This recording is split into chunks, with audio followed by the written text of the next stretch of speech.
Welcome to the show. We hope you have a blast. Thanks for making time for the Dealer Talk podcast. Another business leader, here's a penny for your thoughts. This ain't a regular conversation, baby. This that Dealer Talk. Yeah, this that Dealer Talk. What up? Welcome back to another season of the Dealer Talk podcast. That only took 2 takes, so we're not that rusty. Super excited to get things rolling. We have some changes, slight changes for the season. We have a new co-host, the incredible, the one, the only, Miss Charity Ann Farmer. Yay! Hey, here you got to put like music and applause. The writers is our producer, and he cuts. Should I just applause myself? No, he's gonna put some. He'll put like a wave of applause and stuff. Mm-hmm. What is going on, Charity? How you doing? I'm doing pretty good. Pretty good. Are you excited? Oh yeah. Right on. A little bit nervous, but I'm excited. Oh, you're gonna do fine. Nobody listens to the show anyway, so. They will now. Oh, they will now. Exactly. All right. We have, I'm super excited for this one. We're going to talk to Paul Daly and Kyle Mountsier. I believe that's how you say his last name. I can't think of a better way to kick things off. Obviously, I've been following their interviews, as they do the circuit, the podcast circuit. I've seen them on pretty much all of them. I'm super excited to talk to them. And I'm just kind of excited to get back to it. It's good that you're excited to get back to it, because I kind of feel like I spent a lot of time in the last couple months trying to pump you up a little bit. Well, it's not that there's a couple of those. Are we going to go yet? And you're like, whoa, Charity. I just didn't, I can't. Like Paul and Kyle are the perfect example, because they do like that daily thing. Like I can't do that, man. Like I get, after a while, it's like, I just need to focus on being out in the industry and doing things. So I don't know. I like taking breaks. I foresee we will continue to do that. So that's just how we roll here at the Dealer Talk podcast. That's fine with me. All righty. So let's get into it. So let's start with what's going on in the industry right now. Let's pick a couple topics and try to talk about that and give our insights. We're also doing a blog post. So okay, let me back up. So in the beginning, I would ask for a lot of questions and people submit their questions, and I was having issues answering those questions. And so somebody had the suggestion a couple seasons back. I think it was seasons 3 or 4. That I should do a blog post and put the talk about some of those topics and kind of incorporate that into the show. And I really like that idea, but I am not a good writer. And Charity is. There it is. Way you got to play to your strengths, man. So it's just not my thing. But teaming up with Charity has been perfect for that. So we're going to be writing a blog post, and then we're going to be discussing that on the show. And then you guys can go and check that out as well to get some additional insights and information there. And then hopefully that's a way for us to incorporate more questions. And so all that to say, if you do have questions, or if there's a particular topic that you would like for us to discuss, or a particular topic that you would like to come on the show and discuss with us, hit me up, let me know. You can go to dealertalk.io. Again, that's dealertalk.io, and you can submit your questions there. We're going to create a section for questions in the podcast section. It's not available yet, but you can go there for the time being and just go to the contact us page and submit your questions, and we will make sure to address them. Yes, perfect. Okay. Fabulous. So we have 10 minutes before our guests arrive. So let's talk right now about what's going on in the industry. Any topics of interest? My homework for the day. Okay, so this one is probably it's a very serious topic that in my very dark humor kind of way, think it's hilarious. Toyota's got their new electric vehicle, the BZ4X. Okay. That they are already starting recalls on because the wheels are falling off of them. Ooh, that's not good. No. And then the article I read had the best line in it. It said, while it's a setback, some recalls are always expected early in production. So I really am hoping that wheels falling off is not an expected setback in Well, it's better than it's better than blowing up or something. I mean, right. So that one we just learned about that one today, but it says after low mileage use, all of the hub bolts on the wheel can loosen to the point where the wheel can detach from the vehicle. Yeah, that's not a good one, but so let's stay on that for a second. So the EV situation, right? So what are your thoughts on that in general? Like, do you foresee, like, there's obviously a huge push. And I think that's obvious. Well, I don't think it's obvious that it's fueled by what's going on with gas prices and stuff. See what I did there? Fueled by. Anyway. Do I think that it's the gas prices that are doing it? No. Do you think that that's something that is, are we going to continue down this path, or, you know, what are your thoughts? I mean, you asked me, what did I see in the next 5 years? And I said a shift towards EVs or alternative fuel. I think yeah, but so here's I had one of my employees the other day said that his dad wouldn't sell his vehicle because he wanted to hold on to it so that it was a collector's item when gas wasn't around anymore. What vehicle does he have? I don't even know. Something like normal, like a Camry or something. Okay. But that's, people are seeing them as becoming obsolete, and I don't disagree with that. I mean, obviously diesel trucks and stuff being their own thing, but even then you're seeing a shift. Yeah, I mean, yes, but I mean, full EV, I don't know. That seems like an overreach. I mean, infrastructure for one.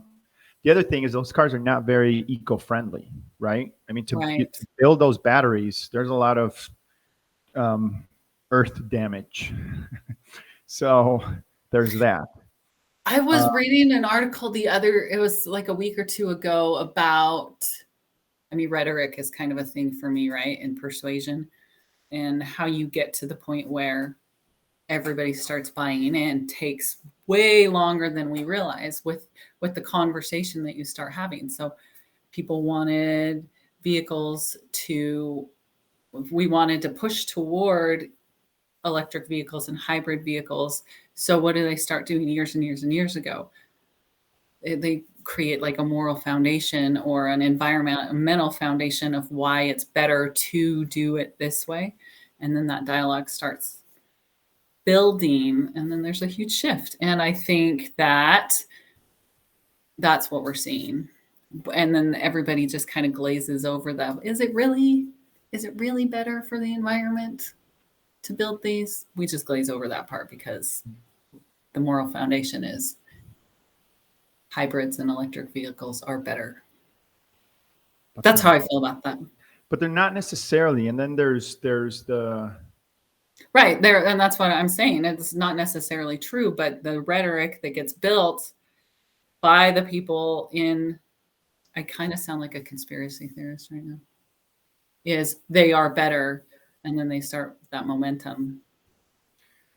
Yeah, but you know, I think that it goes down to education. Just because you don't have to put gas in the car doesn't mean that it's better for the environment on that aspect alone. The other thing that is interesting to me is that, and I drive an electric car, right? So I know, you know, it's new for me, but I'm getting into that groove of charging, and I have to say, like, it's not as annoying as I thought. I thought it would be more. But what did you say? You said to me that you felt like you were contributing to being better, more environmentally friendly. Like you have bought into that, whether you realize it or not, too. Because I charge the car, right? And I don't have to put gas in it. But I also am aware that to make the car, there's impact to the environment. So it's like, is it really better? And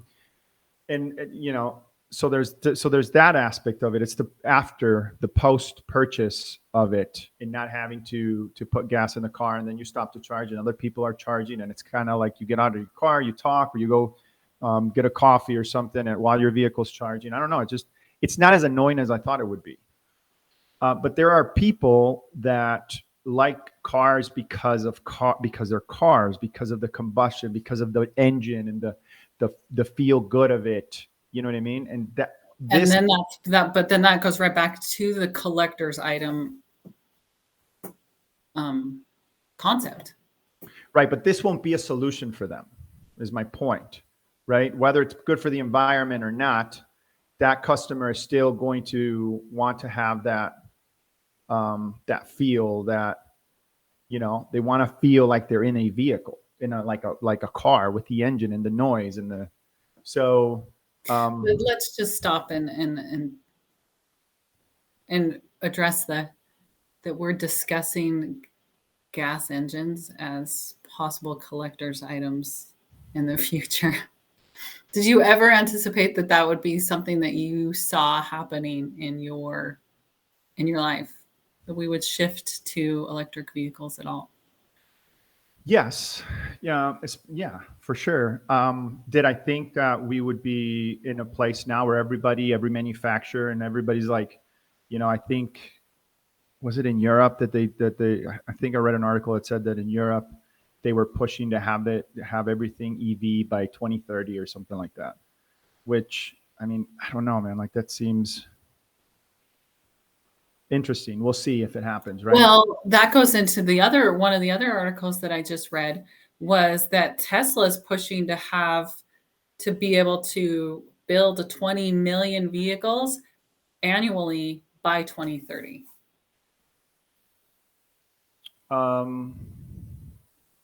Right, but then how are they going to? It's one thing to say that, and then there's another. It's one thing to say that, but I'm saying there's Tesla's pushing that way, and I don't know what the article is about Europe, but I think it's there. I think we're we're in the shift. Yeah. The other thing that's cool about it is, like right now I do everything with my phone, and that's been, I got to say, like that is pretty sweet. I don't have to carry keys. I can go into my app on my phone. I can turn this on, turn this off, unlock, lock. I can do all that, super easy and convenient. And to me, that's more of what's going to happen in the future, regardless of ICE or EV or anything like that, is being able to manage your vehicle through your phone, and then having that, and then having subscriptions for your car, for features and things of that nature that either the manufacturer or the dealership are going to, they're going to profit from, right? Like you could go in there and add boost, or you can go in there and add, open your garage. You can go in there and add all these features. So we were talking about this. I was in a kind of like a 20 group meeting the other day, and Steve Greenfield was talking about kind of the industry and what he sees for the future. And that's one of the things that he was talking about, was that subscription base, where cars would come in as a base model always, and through subscription purchases, it would enhance that car and take that car from a base model to like, super duper awesome model. And I think you and I are so different when it comes to cars. You're like luxury EV. I would love to have a really old Bronco that I can off-road with. So you're not going to be an EV customer. Well, let's see. Even when you're saying all of those things about the car, being able to connect it to your phone, I literally just connected my debit card to my phone like this year. I get all kinds of suspicious about connecting everything to my phone like that. And then what are you going to do? Like, you lose your phone? What if you dropped your phone in the sink today? Could you get to work tomorrow? Yeah. You'd be in trouble. I know. It's crazy, but yeah, I don't know. We'll see what happens there. I think that it's definitely interesting. That's for sure. I like that we like you said, I like the word shift. I think we're definitely there. It's cool to see that push, because that's going to lead to progress, right? It's going to, creativity is going to be more enhanced when it comes to what's possible for transportation, whether it's EV or whatever other iterations of that, or just increases in what's currently available. I think that's moving the industry forward. And I have a little bit of a rabbit hole concept that I could ask you about right now. Do we have time? Well, let's not do that yet, because we have some amazing guests that are ready to join us. I'm excited to have them on this conversation. So without further ado, let's get on the show, Mr. Paul Daly and Kyle Mountsier. Hopefully said that correctly. Right? Did I get it right? It's okay. I've been correcting this since I was 3.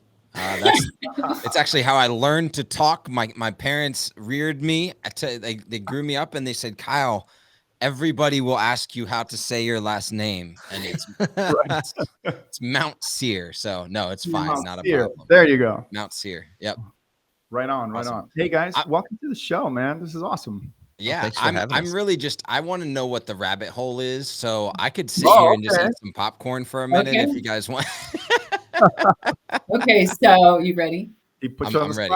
Let's go. This is, my kids and I always end up in these weird conversations like this. So these are the conversations I have with them. Is knowledge exponential, or does it have or is it finite? So is there a cap on the amount of knowledge that can ever exist? Or do you get to the cap and then there's more on the other end? So that, going back to cars, if we're shifting to EVs and alternative, what concepts are we about to learn that we never knew existed before now? Well, here's tell someone in 1950, go up to them and be like, so I'm going to throw something at you real quick.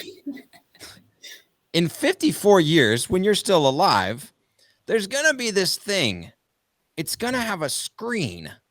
I know we just got TVs, but it's going to have a screen that you can touch, and it'll have as much power as NASA has in your pocket. You think that'll probably, answer. So, well, does it right? So the question, the rabbit hole is, does it exist already, or did it? Is it not been? I realized? think has nobody thought about it yet, because we haven't been at this level, and now that we're here, is that going to spark the next thing? Right? Is that? Yeah. Any of it, all of it, the whole thing. It's just a rabbit hole. Yeah, I guess you could get in a very big philosophical conversation over this, because does all knowledge already exist because it was created, and it just we haven't tapped into it yet? It already exists, and then that makes it finite. That means that there's a cap on it. Unless it's ever expanding, regardless of whether or not we figure it out. Wow, not what I expected to talk about coming on here, but I love these conversations. It's great. Welcome to the show. I love it. I love the show already. What a great show open. This is the best.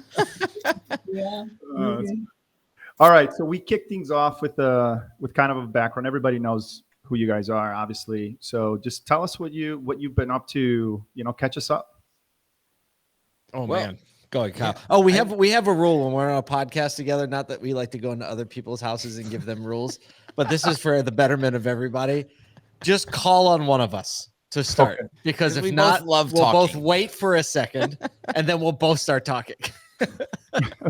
Kyle, you started. Why don't you take this Well, one? I'll say this. Like, I mean, I've heard this, like everybody knows us, and I appreciate that. But I think that there's still a lot of people that don't know our backgrounds, don't know what we're doing, what we're up to, even why we're up to it. So, my brief story is that I came through the retail automotive side of the business, started as a salesperson at a Kia dealership in Pensacola. You can find out which one it is because there's only one. There's only one of every dealership in Pensacola, Florida.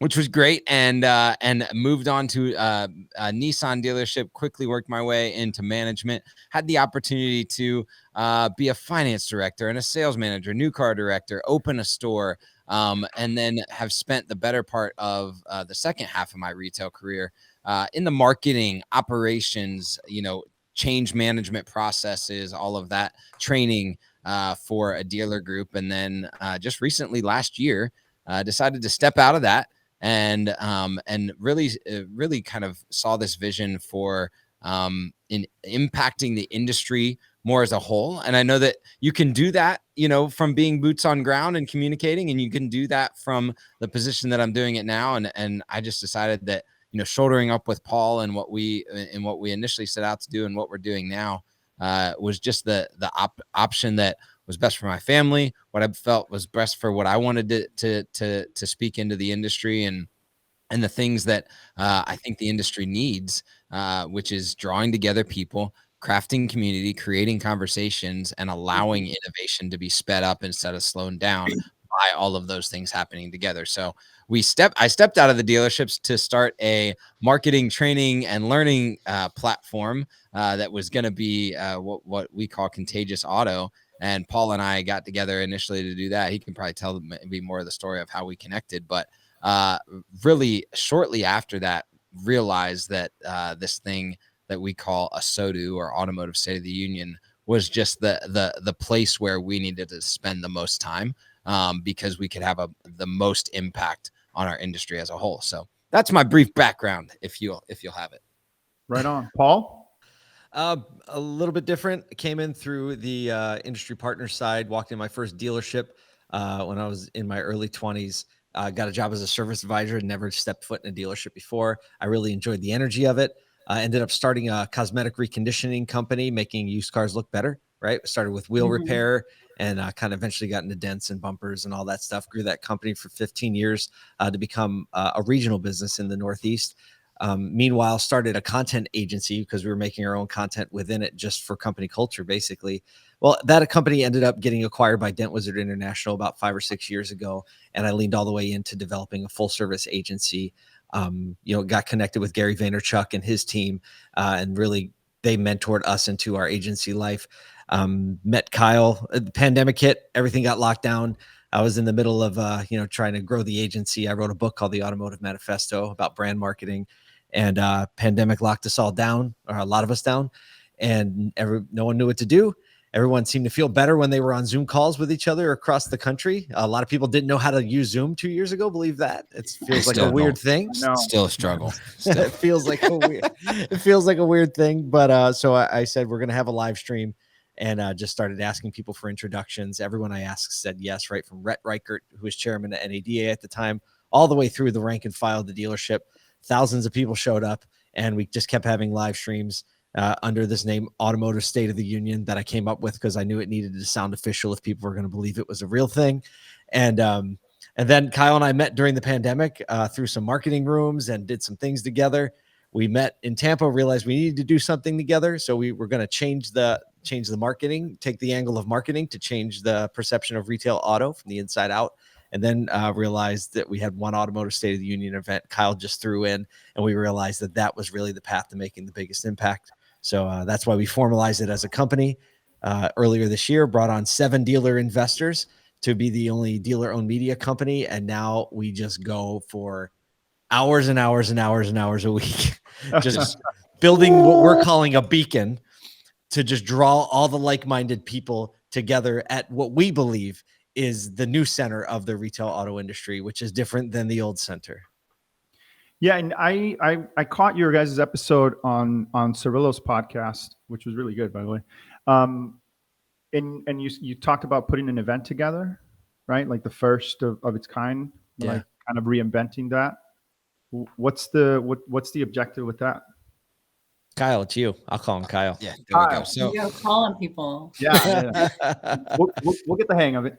there you go. Well, so a lot of people, there are a ton of events in automotive, right? And whether it be events that are still around or that have existed. I mean, you've got Digital Dealer, NADA, driving sales, Reuters events and Merritt's events, and you've got ISG 20 and the old internet battle sales, internet battle plan. And I mean, there's no stranger to events in automotive. And so there is definitely a different approach, but I think the bigger emphasis for us is that what we want to craft is a conversation that continues through a whole year, right? So our desire is to continually be building community around this effort in media, because media or content or whatever people are consuming or having conversations around is how we're building this community. Right. And so we kind of think of the event a little bit differently just from the get. The event is really just an expression of the community. It's just a kind of like flag in the ground, marker in the sand for something that's happening on a weekly, monthly, daily basis already. And we just happen to be together doing it as opposed to separately across the country. Now more than ever, businesses need more efficient sales. That's why thousands of dealerships trust 4Eyes to help with things like automated inventory email updates and ensuring all of your leads get into the CRM. To try 4Eyes for free, visit 4eyes.io/dealertalk. That's 4eyes.io/dealertalk. Instead of like being this interjection into the conversation where it's like you have to wait for it to happen, right? Most events companies, it's like, oh, and there it comes in now it's gone, right? And you're ripped out from it, and trying to execute or trying to have the conversation around it is really hard. So that's the one, like that's the approach angle that we have. Paul's always wanted to have this standalone event. Has done one smaller event as ASOTU during the middle of the pandemic when everything was locked down, and then we've done these like bolt-on events to Digital Dealer and NADA after parties. But what we realize is that the retail automotive industry is shifting the way it's done, both from digital and the way showrooms are organized and service and all this type of stuff. And so the kind of the way we're saying is shouldn't the way we organize and gather around conversations be different too? So we're calling it the rebirth of the automotive conference. And what we're doing is taking TED Talk, everything that's good about TED Talks, everything that's good about South by Southwest, and everything that's good about automotive, and kind of like jamming it into a space that is altogether different, and intentionality and conversations that are altogether different. And we're doing some pretty unique stuff around it as well. That's awesome, man. Yeah, no, it sounded super interesting. And I like that you guys are looking at that, because obviously there's no question that our industry is evolving and it's going at a super fast pace, but that side of things seems still a little archaic almost, like the typical show or the typical, you go, the vendors are there, then you can catch maybe one or two people speaking, and, it feels rushed almost. Right, because there's certain things that your meetings or whatever that you got to get to. So. It feels rushed, and strangely, it feels rushed and too long all at the same time. So tell me about the going for a whole year. So you have a concept that you just pull off of, and then the reason I ask is, we have these meetings at work and everything, and we'll come up with some really great idea, and then you leave the meeting. And everybody forgets that it's there. So if you're going to have a theme that goes for a while, then that's how you construct change, in my opinion. Is that what you guys are doing? Yeah, on some macro. I like there that. You go. On some macro themes, absolutely. And I think the key is, I think that one theme for a whole year is very difficult these days, because things are changing so rapidly that picking, say, hey, we're going to do this and do it all year, especially if you're a vendor, especially if you're not a dealer, right? If you're an industry partner, it's tough, because you don't know which way the tiger is going to run. It changes every 30 days, right? That's why even like going into ASOTUCon, we planned it It was like 3 months ago, we said, we're going to have an event. Right. And so like, this hasn't been planned for that long. Even then we were concerned that like, is what we're planning to talk about going to be relevant when the conference actually comes up? So we actually didn't even plan any distinct like rails while we were going in. We're going to talk about this, this, and this. I mean, we know some generalities, but when like, I feel like what you're talking about is almost like having a unified vision, right? And making that like that, those are the main rails that the train sits on. And for us, that is this concept of dealers banding together and coming together, and industry partners. When we say dealers, we're really talking about the whole industry, because this is an age like never before when dealers and industry partners need each other more than ever. They always have, but right now you have these new entrants coming into the market, and you have the Teslas and the Rivians and the Carvanas, and they don't have a set of rules that we have. So if we're going to innovate fast enough, dealers and industry partners need to break down all the friction in between them to go together. And this concept of banding together to push back, it's not push back against change. It's actually banding together to push back against the old way and to push forward into what the consumer actually wants. Right. The real thing we're trying to solve together is the consumer experience. It's not marketing, and it's not sales process, and it's not supply lines or OEM. It's none of that. It's actually, if we can band together and make that the rail that we sit on, the one side, and the other side is a focus on the consumer experience.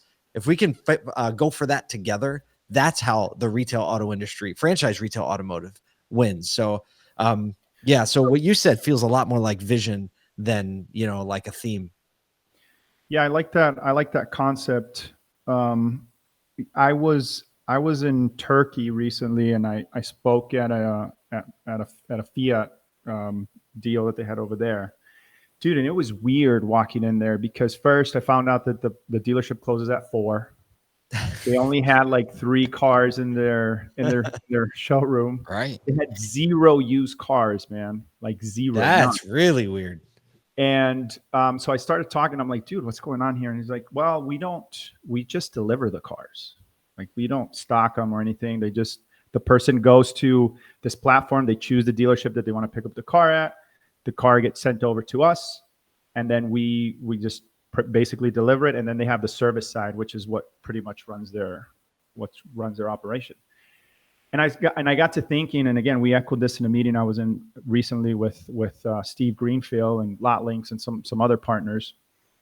And he made a really good point. He's like, dude, the person in those boardrooms that are making those decisions, it's the same guy, right? It's not like it's a different person or a different leadership team. So if the OEMs are going in that direction, and they're seeing that, and then I don't know if you guys saw the Stellantis deal where they're getting rid of all their dealership agreements over there and going to the agency model. And so those things happening, I mean, not here, but they are happening within those OEMs, within those organizations. What do you think? Do you think that that's ever going to cross here? Do you think that that's something that, like you said, banding together as dealers is a way for us to adopt, prevent it if that's what it makes sense, or embrace it if that's what makes sense for the consumer experience? Because ultimately it's, like you said, for them, right? Mm-hmm. Yeah, I think, Kyle, sorry. Will it possibly? We'll just roll with it. Will it possibly? Yeah, really good chance. Is it better for the consumer? I don't know if the data's there yet. I don't know if we know. Definitely not there. And I think what's interesting is the OEMs are studying it from a profitability perspective, from an efficiency perspective. But I think that the studies and the data that haven't been done are things like where the profit goes, because a lot of it goes back into tax dollars. A lot of it goes back into communities, or where the customer service goes, right? Do I call the 1-800 number if my title and tag goes wrong, or do I call the dealership, right? Yeah. Whose onus is on that? Because right now, all of that onus is on the local dealer. And the American fabric is just so much different. I'm a big soccer fan, right? And we're actually doing the swag giveaway at the event is a soccer scarf, because I'm such a big soccer fan. And so, in America, just a little bit of education and dichotomy here. In Europe and majority of other countries of the world, there's this promotion and relegation thing. And so basically, if you're the best team in the lower league, you go up to the higher league and you get more money, but you could go back down the next year because you're the worst 3 teams, right? Well, in America, there's this like subset of people who are like, that's the best way to do it because the Europeans do it that way, right? And I don't know why my accent goes that way every single time. It sound like a European accent, but okay. It didn't sound European. Well, no, that was the weird American like Boston. That was the soccer mastermind businessman with a cigar. Yeah, he's like, but the hard part is the fabric of America is a lot different than the European fabric, from the ability to travel or the economics of sports or the way the TV deals are written and all of that type of stuff. So I do think that there's enough dynamic in the way that, interstate, shipping and delivery and taxes and the way that goods are bought and sold and the way that we travel and all of that type of stuff, that actually I think like just equating us to, oh, Europe's getting it is also far-fetched in a similar way to the way that it is with soccer, right? Because the economic fabric of America is just simply different. Now, right. The thing that is consistent is the fact that OEMs have been working with dealers for 25 plus years on these CSI scores. And everything they're asking is, please, please, please make the customer experience better because we need to retain the customer in the brand. Mm-hmm. And what this is telling me is that they're looking at us going, you haven't solved it yet. So the next try is maybe we do it. So I think the only thing that solves it is if we do band together as industry partners and dealers, and from the way that we do process and the way we do marketing and the way that we do employee experience and all of that gets so good unilaterally across the dealer network that the OEMs are just like, they got this.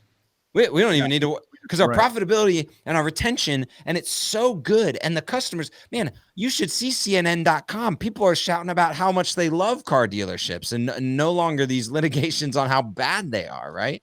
If that's the trajectory of the U.S. automotive market, like OEMs aren't going to have a choice but to go, yep, it is the best. So then my question, and this one for Paul, what do you, okay.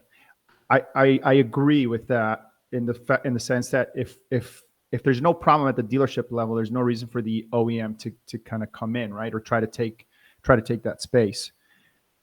But what if the how do I say it? Like, it's not the experience so much as it is the it's not profitability, but the just taking that market share, right, for themselves. And, no, it is. I mean, it is the money. I mean, all the dollars that dealers make. Right. But is it better then if it is, then is it better for the dealer? And here's just, let me expand on that thought a little bit. Yeah. So let's say that the dealer doesn't have to market the car. The dealer doesn't have to do anything. They just take the car, they deliver it. Let's say they pay them a 7 or 8% commission or whatever, just for that portion of it alone. Is that better than not these times, because these times are, weird, but pre-COVID, where you were barely making any money or whatever, and you still have an opportunity to maybe get that customer into finance or whatever to sell them some extra stuff? Is that a better situation for the dealer than the traditional way right now? I think that there's not a blanket answer to that question, but I also think that being agency model is kind of, in America anyway, fundamentally opposed to the entrepreneurial nature of auto dealers.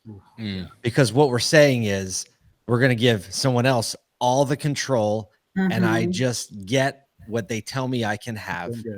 And I think that that's just going to rub against, I mean, I get to be around a lot of entrepreneurs in a lot of different industries.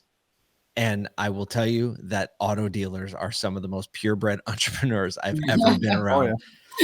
People talk about, customer, like the perception out there. I have never seen a group so obsessed over giving people what they want, how to make things operate better, willingness to change on a dime when they find a better way, an industry that shares information amongst competitors so that the whole gets better. I just don't see that in other industries. I was looking at a chart.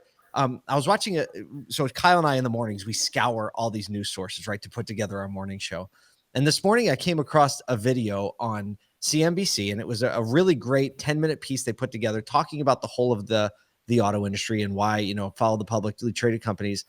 And there was one chart that showed the profitability of auto groups, the big 6 publicly traded auto groups, and then the market over like the last 30 years. And they were like, auto dealers, profitability and share price and all that has continued to make its way up while the rest of the market didn't. And my first thought was like, that's because they're the best entrepreneurs on this chart, without a doubt. Right. And so I was like, that's the point. So I don't know that I can answer that question any other way than the purebred entrepreneur nature of auto dealers is going to be fundamentally rubbed by the idea that the OEM controls everything. So for either one of you, so then is the real threat the EV? Threat's probably not the right word, but is the real change or challenge EVs? Is it the Carvanas? Is it peer-to-peer? Because nobody really talks about that. But imagine if there's a way peer-to-peer already accounts for a lot of the deals that happen. I think 45% of all transactions are happening between people. So if there's a better peer-to-peer experience that allows you to finance and it's secure and verifiable and all these things, is that something that we should be looking at? Or is it what's the main thing that we need to, kind of to your point earlier, band together? Is it all of those collectively just to move the industry forward as a whole? I'm going to answer that because what most people think is they're like, the fight is against that, right? Or those 3 things, right? And what we're challenging, and actually we had our minds kind of wrapped around a new thought process and a new verbiage, where most people call things a disruptor, right? That Carvana is a disruptor, peer-to-peer is a disruptor, right? It's coming in to like shake things up and break things. And actually, if we consider those as new entrants, right? Where it's like, oh, there's a new entrant and there's a learning that we can grab from that. Now they're no longer a competitor. And now you're competing against the one thing that they're trying to solve too, which is the customer experience, right? Because peer-to-peer, what's it trying to do? Solve the customer experience. You're right. What is Carvana trying to do? Solve the customer experience. And it's like, now we just have new ideas to grab from, right? And here's what's really cool is we've got the ecosystem to do it. Right. So actually, some of our OEMs are executing this to a T right now, right? Even Ford, however much that Ford's in the news and all this type of stuff, right? Rivian came out and said, we're gonna deliver 100,000 vehicles this year, right? They're projected to barely get 25,000 across the line, right? Yeah. Well, it's because they've only got like 17 retail locations, and they have plans to build 12 more in the next year. Woo, right? But Ford was like, oh, we've got a few factories over here, and we've got some dealers over here, and we even have the shipping and logistics thing. So all I have to do is retool this and train this just a little bit. And now we deliver all these cars way quicker and with more efficiency than any of the others. So as a dealer, we can look at that and go, oh, actually, all these things coming into the market are just new entrants that allow us to iterate and be entrepreneurial about the way that we perceive and construct employee and customer experience. And then all of a sudden we just continue to leapfrog that because we have the network and the process and the legacy built in. And as long as we're flexible enough to change, then we go faster. I love that. Yeah. Sorry, I get all excited. No, I was thinking the other day, everybody goes, oh, well, Carvana. And then they brush it off. Oh, they're losing money. Or there's always a reason why we shouldn't be threatened, air quotes, by them. And I was thinking the other day, when you do that, when you view it as a disruption and something that's a threat, then it becomes a threat. And it becomes because you just brush it aside and say, oh, well, that's the underdog right there, right? Nobody notices when they're coming in because everybody just brushes them aside. But if you take a minute and you look at them and you say, oh, what are they doing? I had one of my old employees became a manager in another dealership, and I was talking to her about how when she's very, very new, and I said, when somebody comes at you and says, you can't do this as a manager, you can take that personally and you can be offended by it, or you can say, tell me more. What is it that I'm not doing? So as an industry, we can take it personally, if you will, or we can go, tell me more. I was at it was not the year. It was 2 years before the pandemic. That's what we all gauge things. So it was like 2018. I was at NADA, and it was at the Automotive News Retail Forum, and Ernie Garcia was one of the speakers. And that was when Carvana was just really coming onto the scene in a major way. And it was like this big moment, like, how is Ernie, he's actually coming here into a room of about 700 dealers, and none of them had eggs. It was wild. Yeah. Well, they de-egged them at the door. They were like, "No, we need the eggs." And so Ernie gets up and he presented, I think, the most rational approach to the used car market ever. And he said this. He goes, are all the used cars sold in the country every year. He said, and here is how often consumers replace their used cars. And I can't remember what it was at the time. 3.5 years or something, 4 years, whatever it was. He said, we believe that if we can make the process of buying a used car better so substantially that people are willing to do it a little sooner, if we can move that from, say, 5 years to 4 years, because what that means is we effectively controlled our market cap and raised the value of the entire market by 20%. I was like, what a brilliant way to approach this, right? And everybody in the room, you could just hear it, just like dead quiet. Everyone's like, oh yeah, right? And after that session, I saw the savviest dealers that I know. Every single one of them is like, I want to meet him. I want to talk with him. Let's exchange information. Let's see how we can work together. Because they understood what you just pointed out, right? There's something to learn from this competitor that's bringing in new ideas to the market that can actually benefit the entire industry. The industry. Well, like the blockbuster syndrome, right? Oh no, we're solid. We're good. Yeah. Like red box. What? You think somebody's going to go to this red box and put not talk to anybody and get a CD? And look at Redbox now too. Right. And now the same exact thing. Same thing happened to them. What? They're gonna stream it? No. Nah. They love coming to Walgreens and standing outside in the pouring rain to get our with your little hood over. Little hood. Whatever. It's about how many you still own. Yeah. Right. How many Redbox movies. Right. Or since we're talking about Carvana, I don't know if this isn't a formulated thought, but I'll get your guys' perspective, or anybody anyway. I feel like we make a big deal over this, but dude, when I was a service manager at a Ford store in Michigan, and we were selling cars online back then, dude. Like the early 2000s. We were not online, but we were shipping cars out of state. Yeah. That's not a new concept. The problem is that we don't promote it.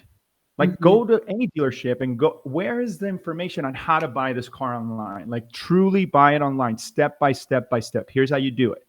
You do this, or maybe you put a button in there that says, really? Do you really want to buy this car online? If you do, click here, and then it guides you through the step. And then the other thing too, like we have these digital retail widgets on our website. That's not where Carvana does. Carvana, it does start the process online, but then a human being takes over, right? So we could do the same thing ourselves as well.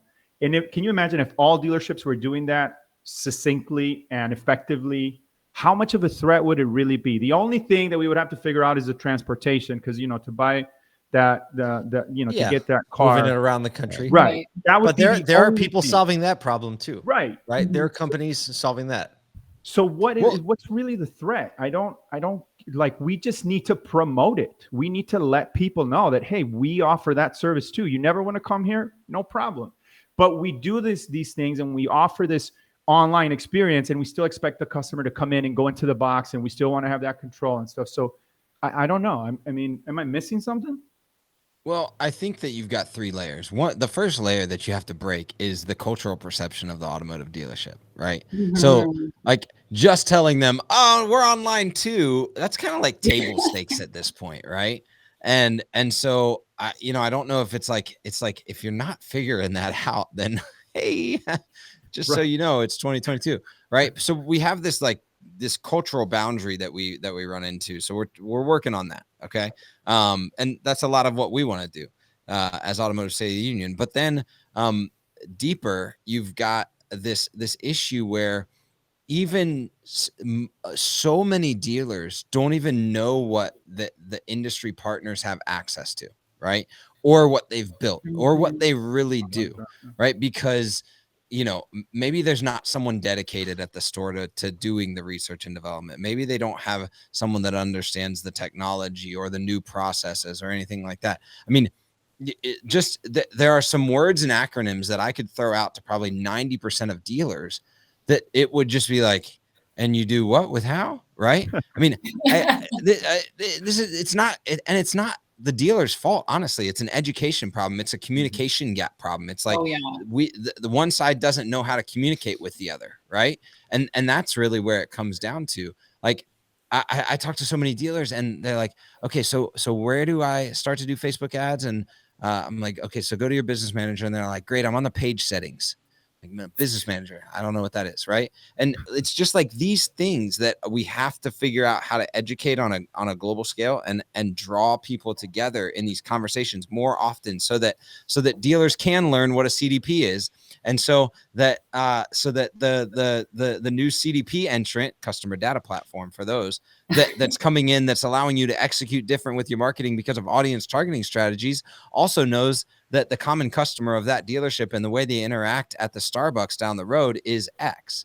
Because if you can't do both, then like there's a gap in the middle. Just because you have the technology, but you don't have the resources or the knowledge of the community, then it breaks down. So there's this communication gap that we're really trying to solve too. And like, hey, look, we need to bridge the gap in communication, because actually so much of the innovation or the expertise or the entrepreneurship necessary to do this already exists. Like, we don't have to create much new.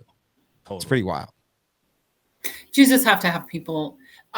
Because a lot of those things, we just tack them onto somebody's job or that's already doing 1,000 other things. And then you're like, hey, go post some Facebook ads. And you're like, right, I don't even know how to get there. And I've got 300 other things to do. Right. And by the way, everyone else in the store is calling you saying, hey, they're good with computers. Can you help me reset my password? Yeah. Like, you become tech support as well, right? The printer is right outside of my office, like my desk, door, printer, and everybody goes, hey, Charity, how do you fix this? And I have intentionally never learned how to use that printer. I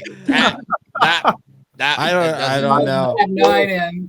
I once knew a pastor in a church plant, and there were like four that were all working together to plant this church, and the one guy was like, I don't want a key. Don't give me a key to the building. He's like, if I don't have a key, I can't get stuck with that whole thing. I don't even have a key. That's hilarious. And I think that, I don't know if this is how it is everywhere in the automotive industry, but we get pulled in 1,000 different directions on any given day. And there are so many different ways that we never stop to say, sure, I'll do that for you, but what are you going to pay me to do that? Well, just go, oh yeah, sure, I'll do that. And that's how you end up getting pulled into 1,000 different directions, because the compensation isn't there, and then you get burnout, and then you get all of those other issues. Well, and I think that this is where even working with the OEMs to figure out the matrix of support that's necessary to get some of these things done. Yeah. Or even equipping dealers with, from an OEM perspective, with the ability to hire these positions, because now they have the knowledge, right? Like, what course in NADA tells you how to hire a videographer? Yeah. It's like we talked all about tech time and, labor dollars per RO for the writers and sales efficiency and the P&L statement. but nobody's like, okay, so if you're going to hire a marketing director, probably what you're going to want to look for is someone that's went to this school and done these things and maybe had this experience. Nobody's ever done that, right? Or an IT person or anything like that. It's really, I mean, you have to be an entrepreneur and figure it out as a dealer, but there's a barrier on that side as well. Well, and then to follow up with that, you don't have a lot of people that know the automotive industry that are videographers or writers. That was one of the things that when Herb and I first met, that was one of the things that we talked about is I would run into these blog posts and these conversations that people were writing. And I was like, these people don't know what they're talking about. and then like, I had a conversation with my, my coders at work because they had put half-ton trucks, but I had to explain a half-ton and a 1500 are the same thing as an F-150. They didn't know that.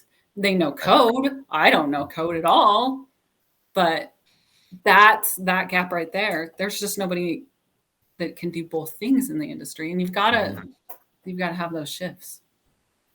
For sure. Mm-hmm. Yeah. So another thing that kind of comes to mind, and I'm interested to get both your guys' perspective on is, I mean, we're talking about these shifts and we're talking about all these things. I mean, I mentioned the experience that I had overseas, and that leads me to marketing, right? Because just to talk about that one for a second, if we get ever to that place and somebody's just going there and choosing the dealership that they want to go to, number one, you have to have really good brand marketing and brand messaging, and your name has to be so prevalent, especially in a metro market that's inundated with who knows. And what you're saying is like someone goes on the OEM site to purchase a car, and you have to pick who you want to like take delivery from. Yeah. Exactly. So it kind of changes the way, because right now we're starting to, and I hope it continues if we continue in this model, to look at marketing from a VIN specific level, which I think is super important because everything else in the dealership is done at a VIN specific level. Of course, we still do branding and all those layers on top of it, but we're also looking more specifically at the car. So there's that. And then, like what happens with all these shifts and the way that we do marketing now, and how do we adjust that for that? Like just now, we're getting out of COVID, that was an interesting time, but how do we shift that in today's, fast pace? And is that person ready for those changes that's at that store right now that was used to the old way of doing things? Are they keeping up with the times enough to shift and pivot? I think that very, very clear answer to this. Can you guys hear me? Yes. Okay. All of a sudden, everybody disappeared from my screen. I was like, am I by myself now? Oh, sorry, dude. That was for effect. Okay, featuring. All right, very clear answer. Everybody lean right in. We're gonna have a little talk, just me and you now. So very, very clear answer to this one is that brand building is undefeated. Brand in the long term is always going to win. And this is case in point. The old way was actually VIN specific, if you think about it. The old way was newspapers. Here are all the cars that there are for sale. Do you want to buy this one? Or someone would come to the lot and they would walk the lot, and that's how they would figure out which car they were going to get into. Technology has allowed us to go VIN specific marketing. And what that's done is given us tools that make it really easy to just put a certain car in front of a certain shopper at a certain moment and hope that it's the right moment and the right shopper, and that they'll just pick that one, right? And if we throw enough money and enough targeting at it, it will get us sales. And it does to a point, and how much you spend has to do with how strong your brand is. You spend a lot more if your brand is weak, and you spend a lot less if your brand is strong. We say that like ad dollars are a tax on your brand. So I think the play is exactly the same. It's exactly the same. Dealers, in my opinion, should be allocating more of their budget toward building their individual brand that will act like a hedge of protection, regardless of the way the OEM goes. They will have an awareness and an understanding in their local market. Start in your local market. You should own your local area. You should be the mayor of your town. Everyone should know that your business not your dealership. Your business and your people are for the people in that community. And regardless of what the OEM does, dealers will get to take that with them into whatever model that evolves. They can pivot it into anything. So I think that's a super clear answer. It's irregardless of what the OEM does, what industry you're in. It helps you out in times of a pandemic. It helps you out in times of a recession. And so for me, that's super, super clear, but it's very hard work and it takes more than 30 days, which is why it's not so easily adopted. Yeah. Kyle? Well, so here's what is interesting. We've decided, Paul and I have decided that there's a new buzzword in the world of marketing. And it's and we know that it's coming. We're watching it coming. People that are watching out ahead are talking about this, and we want to be on the front end of it, and it's community. And it's actually the greater expression of brand, because what brand does is it works to build community. And so if you do brand marketing well, what you're actually doing is building a community. You're drawing people around that believe or feel or communicate in a similar way. And you're saying, hey, this is my people. This is the people that are in the family. They're coming close to the fold. And so the more you build community in your community, meaning there's a stickiness, right? Because the outworking of brand becomes community. That stickiness is what Paul is taking. And yeah, I would say, like, if you can get to the point where you never have to advertise a VIN other than making it just available, you're probably in the best place possible. Because if the OEM takes away for the ability for you to advertise the VIN, it doesn't matter, because then you're just staying the same with your message. It's like, people like you do things like this, which is buy from us and work with us. I like that a lot. Right on. Yeah, I like that's I mean, obviously, brand is key. I totally agree. I just don't feel that we do enough of it in the automotive space. And I think close. Yeah. Like there's not a, because you can't draw a straight line to attribution. And our whole industry over the last 15 years, the one thing that everybody wants is attribution. They want that person clicked that and bought that. How much money did you make me? What was the ROI on that ad spend? And you can't draw, like, I guess saying you can't draw a straight line is probably not true, because I've watched a straight line get drawn. You can't draw like a connected line to it. You can't be like, that thing did this. Right. It's a philosophy change that draws a straight line to success. Yeah, I think it was Seth Godin that I picked this up from, but he I saw something like a what do you call it? Like a TED Talk or something that he was doing on YouTube, and he said, like, if I told you that Nike was building a hotel right now, you could envision what that's going to look like. Yep. You could envision what that atmosphere and all that, like, you could see it in your head without even, you know what I mean? That's cool. Physically. But you can't say that this, like, if this car dealership was going to do something, like, there's just that brand feel to it just doesn't exist. That's a great illustration. Yo. Not only could you envision it, but you would book a room and expect that it would be great, even though it's hospitality, which is not making sneakers, right? You would assume that, like, look, if Porsche decided to make a pair of high-end headphones, you would assume that it was gonna, like, the materials would be good and there'd be a bit of a luxury experience to it. You would assume that they would figure out what they needed to make sure they sounded great, right? Like, that's building brand. Like, Porsche should make some headphones because they should. I agree. They probably shit, but I love that. No, but we think of the same thing. Like, when you think about ASOTU, right? What we're trying to build, like, we are trying to instill, like, build whatever we're building on the back of brand. Like, we want people to say the feeling that I get when it's an ASOTU fill in the blank is going to be the one I want to move toward, and everyone's going to have their different affiliations. And some dealers have done an amazing job with that. Some dealer groups have done an amazing job with that, but it always starts on the micro, right? You look at a Carvana does it from the macro, right? They're starting with a big principle, and the value proposition isn't buy a car online. The value proposition is don't buy a car from a salesperson. That's their value prop.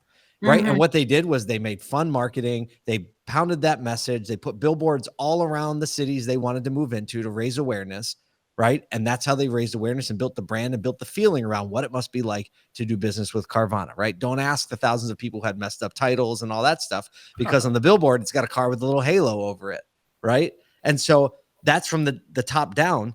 And that, as we see in stock price, right, that popularity and that actual business model is very volatile.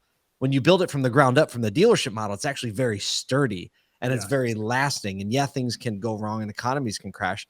But the reason those publicly traded car companies on that stock chart over time stayed strong and stayed going up is because there's a dealership in every community across the country, right, that is investing in that community and is in the dirt. And so the potential for retail automotive is huge. Even the brand of retail automotive right now, the brand of retail automotive in the public perception is not a great one, right? I think we're making our way back, but there's a lot of work to be done. Yeah, it's funny that you say that, because I was talking to a dealer the other day, and I was like, we were looking at his media, and I was like, not one of these commercials that you have, not one showcases the perspective of your employee. It's all about the customer, which is great. Like, but you gotta show your employee. You gotta show that your employee wakes up every day and he has a family, and your employee goes to work and he's thinking about, hey, I want to do a good job. I want to, you know, how are you going to break the stereotype if you don't tell the story from his perspective? Heck yeah. Like if I saw, I'm having some roofing work done today, which is the whole thing. But they send you like pictures of your plywood under your shingles. We're going to need to replace these, right? Like, what am I going to say? Like, no, right? But the point is, like, when you're picking, like, say it was a roofing contractor, if I saw social media content of the roofing contractor employees enjoying their job and taking pride in what they do and having their families, guess who I'm picking? I want those guys on my roof, you're right, near my family, you know, protecting my house, because I feel like they understand and they're contributors. That is a great illustration, and it's a great point. Yeah, like we gotta start to tell the story from the employee side too, man. He's a human being. He has goals and objectives, and he has a family, and he's part of a community. And you got to tell that story. You got to show the roots of why, what the differentiator is.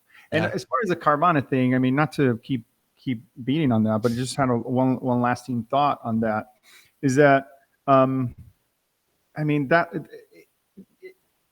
it's for all the stuff that we talk about, it's still good for the industry, because it's different, right? It's a different approach that's going to lead to, progress. It's going to lead. It's an informed approach too.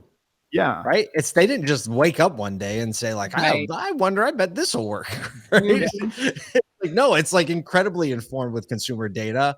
Right. So yes, I love the point you're making, because it's informed. Like, it's actually the thing where like the person tells you the truth because they're not, you know, they don't have any vested interest. Then they're like, hey, everybody hates this. Yeah. Right? if it's not everybody, it seems like everybody. That's the point. That's where I was getting to, because do we have enough data now to say that I buy a car every 5 years or whatever. Am I going to, if I do it one time through Carvana for the novelty of it or whatever, just for the experience of it, am I going to be a repeat customer of that model? Maybe, you know, to your point, like there's a lot of negative reviews on that experience. Am I really going to subject myself to that if next time I'm due, the automotive industry has an alternative that's better than what we currently have right now and better than what Carvana is offering? You know what I mean? So it's too soon to kind of tell, in my opinion. For sure. So absolutely. I would say this: we are on borrowed time, though. Yeah, we are on borrowed time. We definitely got to. You definitely buy cars more than once every 5 years. Well, yeah, but I'm talking the average. Yeah. Anyway, guys, thank you so much for doing this, man. I really appreciate it. It's been a cool conversation. There is a question that I ask everybody that comes on the show, but before we get to that, I wanted to give you a moment to tell us more about the conference. Where can people get information on what you guys are doing? Like tell us a little bit more. Yeah, I think the lowest barrier thing that you can get information is we have a daily email that comes out, and we just try and have a lot of fun with it, give you some insight, some action on what's going on inside automotive and retail. We even have a section called What the Kids Are Into, and we try and have some fun. So you can go to ASOTU, that's ASOTU.com, and get that free email. You sign up, it's the first button right on there, and we'd love to have you a part of the community. And then we also have a daily podcast that will give you 15 to 20 minutes of just like our quick insights on what we're seeing both inside and outside of auto from a retail perspective. And then for the conference, it's just ASOTU Con, so ASOTUCON.com. And dealer tickets are only $399. We've only got a few industry partner tickets left. They're only $599, but it's 48 hours from September 11th, the evening of Sunday, September 11th, to Tuesday noon of September 13th. And we're packing it full of over 70 speakers. We're having a welcome reception in a dealership. We're having a concert to serve the whole industry, literally inviting every dealership employee in the Philadelphia area. So you can go to ASOTUCon.com and find more about that. Get your tickets, and we will sell out because we have a limited amount of capacity. So make sure you get your tickets early. Right on, man. Thank you again for doing this. We're going to put all that information in the show notes too. So if you're listening to the podcast, go to the show notes. And if you're looking at this on our YouTube channel, make sure you go to the video description, find the information there. There is one question that I ask everybody that comes on the show. And that question is, where do you see the automotive industry headed in the next 5 years and why? Let's start with Paul. Overall, I would say the automotive industry broadly will be in a place that is much more consumer friendly, much more consumer focused, much more customer experience oriented overall as a whole. I think the electric vehicle adoption is obviously going to grow.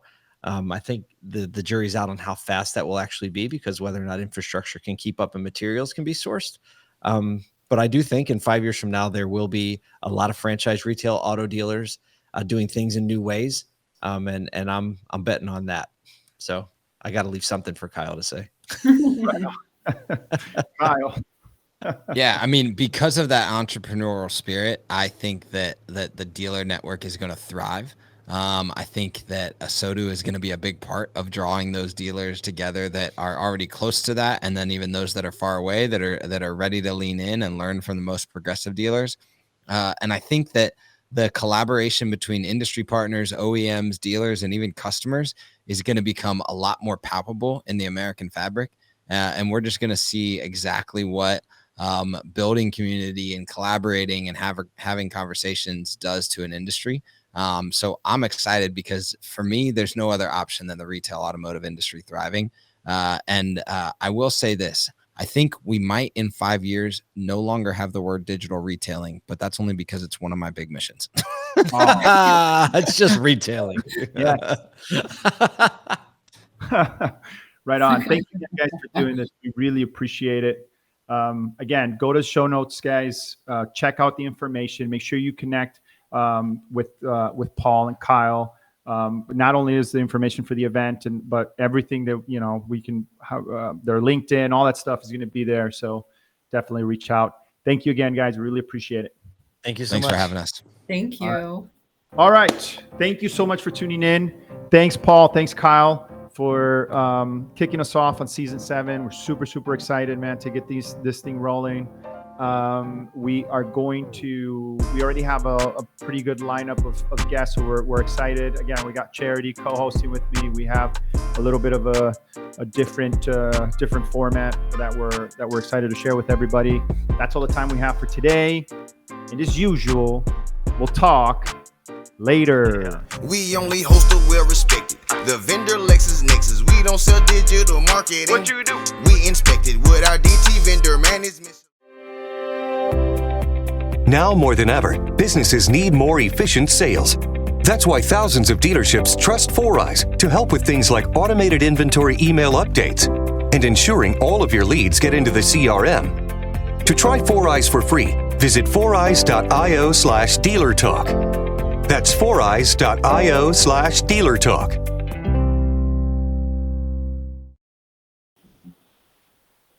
Hey, the writer, if you're watching this, make sure you put some music on the dominicana que juega bombón.